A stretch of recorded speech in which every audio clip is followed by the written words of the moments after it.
Our spending budget drastically cut.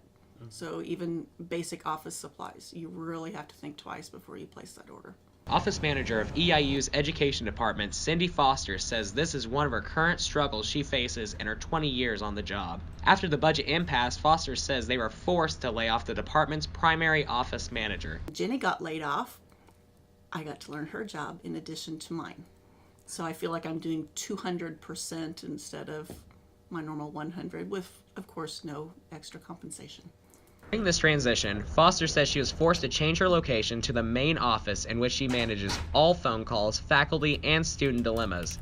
In her new work environment across the hall, Foster says it's difficult to work with confidential information in a busier space. It gets a little tricky when you're working with confidential information.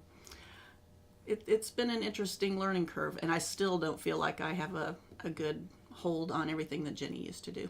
EIU faculty aren't the only ones struggling. Many students in the education department are hurting just as much. EIU education major Shannon Gray says she's noticed some changes within her department within the last few years. And there were only 2 teachers in my department after the budget cuts that were teaching. They ended up having advisors start teaching classes who hadn't taught in like 20 years just because they needed some more people to help students. Gray says the budget cuts led to overworked teachers and a completely different learning environment. My department particularly, I had one teacher that ended up teaching 4 of my classes, so I saw her like 4 days a week. Foster says the department not only laid off faculty, but also made some administrative changes. She says the department went through 3 interim department chairs during the budget impasse.